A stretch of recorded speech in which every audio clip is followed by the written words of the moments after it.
Olá meus amigos, olá minhas amigas, vós que me acompanhais pelas redes sociais. Eu trago hoje para vocês um assunto sobre o povo do Eterno escravizado em Babilônia. Quem já leu a Bíblia sabe dessa história, que o povo de Israel foi levado por Nabucodonosor, escravizado para a Babilônia.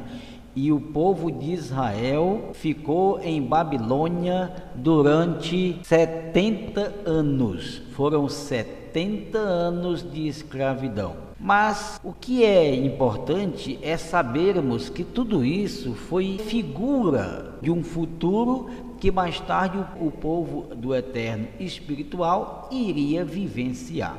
Na verdade, o povo judeu e gentil vive no presente século um passado bastante penoso. Por quê? Porque hoje o povo está vivendo espiritualmente o que aquele povo, o povo de Israel, viveu no passado. Então, todos nós que lemos a Bíblia pelo menos uma vez, nós nos deparamos com uma história triste que nos mostra o povo do Senhor sendo deportado para a Babilônia pelas mãos de Nabucodonosor, o rei de Babilônia. Esse povo ficou escravizado por 70 anos na Babilônia, e eu gostaria que você atentasse para os simbolismos dessa história, que espiritualmente representou a situação histórica do povo do Senhor no presente século. Entenda bem, tudo o que aconteceu no passado com o povo judeu, nós estamos vivendo agora no presente de forma espiritual. Então vamos para as figuras. Você já sabe que o povo foi escravizado por 70 anos em Babilônia. O que significa Nabucodonosor nessa história? Bem, espiritualmente, o rei Nabucodonosor representou o poder adversário do povo do Eterno, o que chamam de Satã. O povo escravizado em Babilônia representou para o nosso futuro todo o povo de Iá que vive hoje espiritualmente preso em Babilônia espiritual, a Babilônia que foi ressuscitada pelo imperador Constantino de Roma. A Babilônia de Constantino, ela exerce todos os poderes espirituais da Babilônia dos caldeus.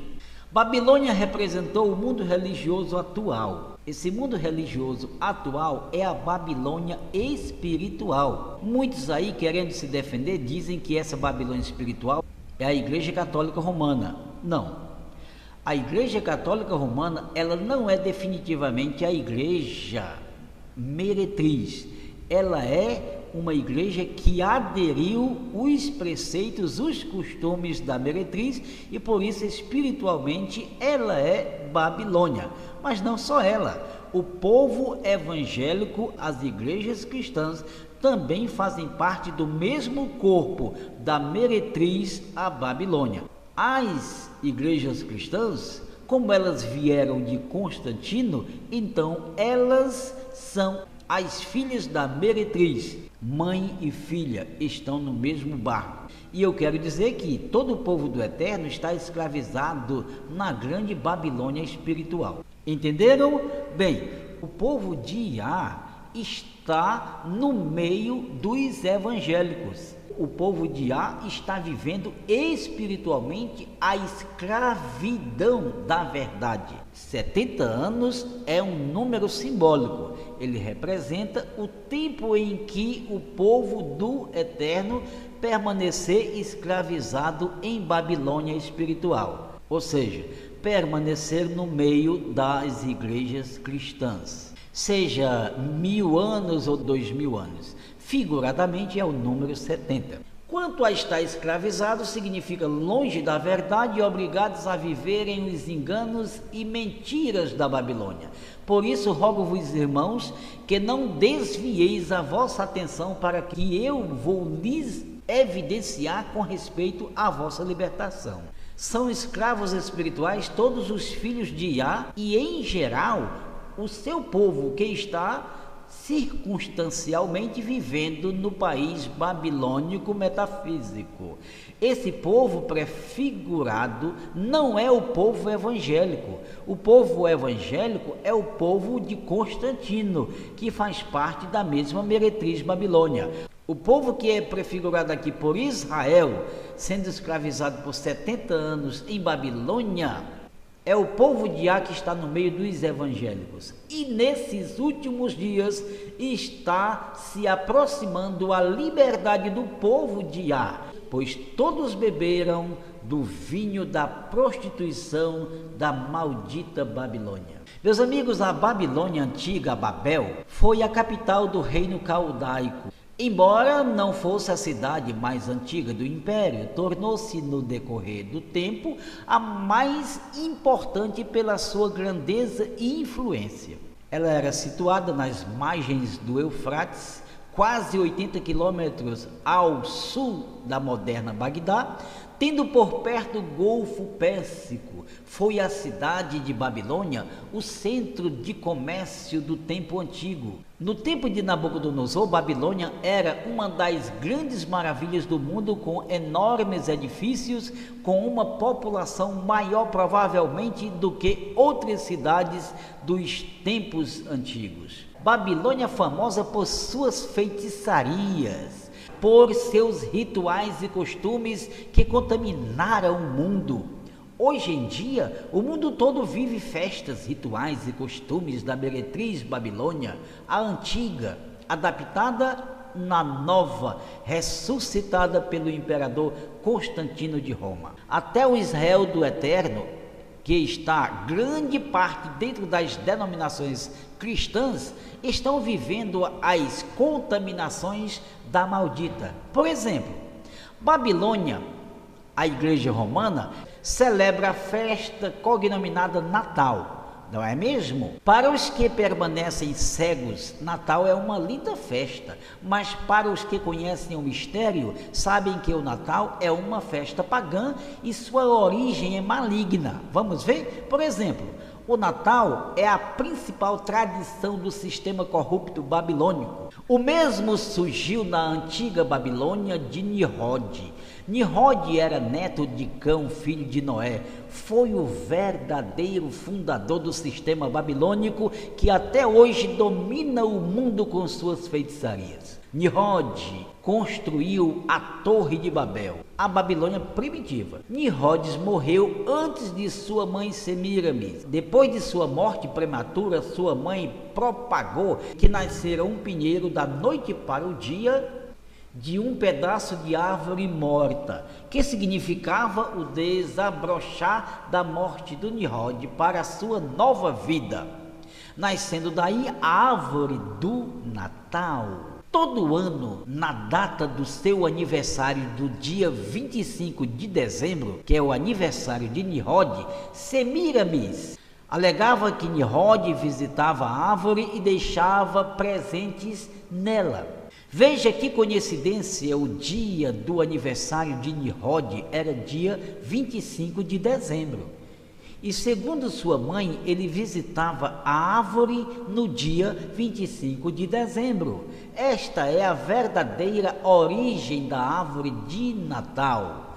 Eis aqui um demônio chamado Menino Jesus, que aniversaria todos os dias 25 de dezembro.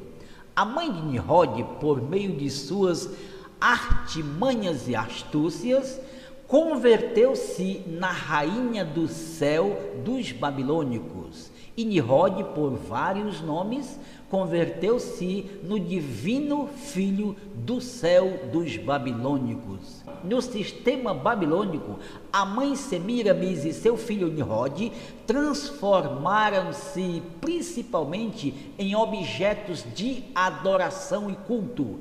Eis aí a virgem e o menino, sendo tipificados por Semiramis e seu filho Nimrod.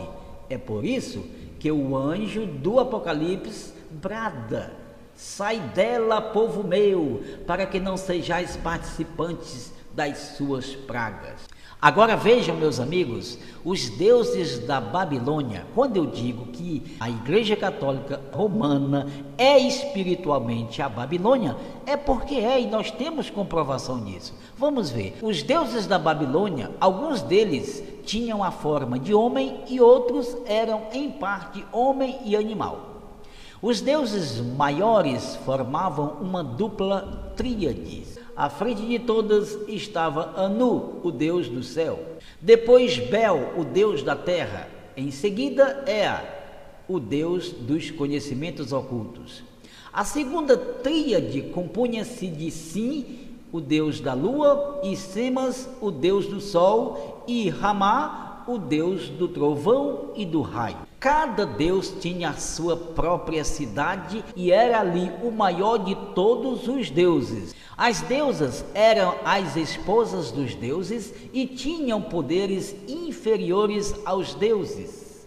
Era a deusa da batalha e do amor.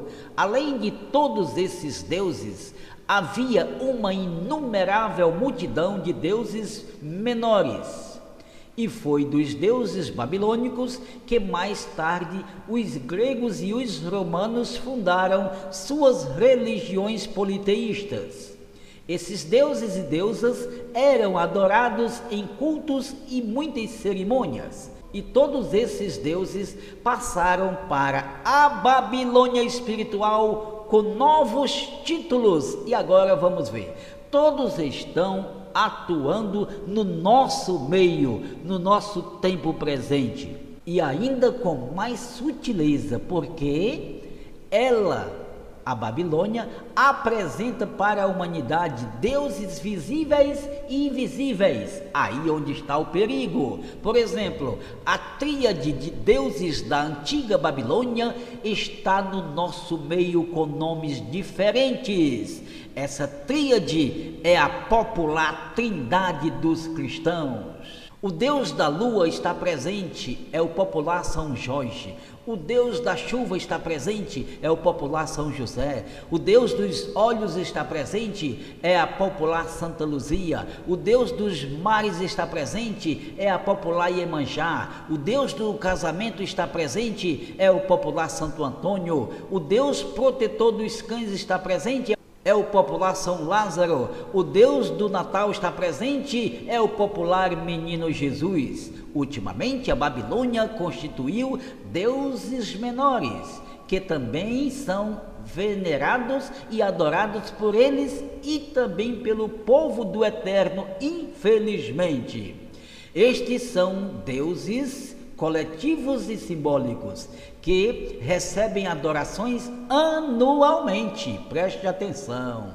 Por exemplo, mães, pais, crianças, namorados são deuses venerados e adorados um dia por ano. A Babilônia conseguiu endeusar a cada pessoa individualmente, isto é, cada pessoa tem direito a um culto de adoração no dia de seu aniversário. É ou não é? É um culto de adoração.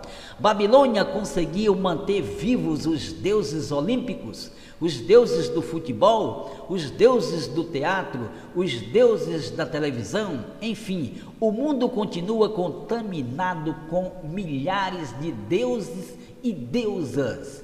Tudo provido pela Babilônia, a mãe das prostituições da terra.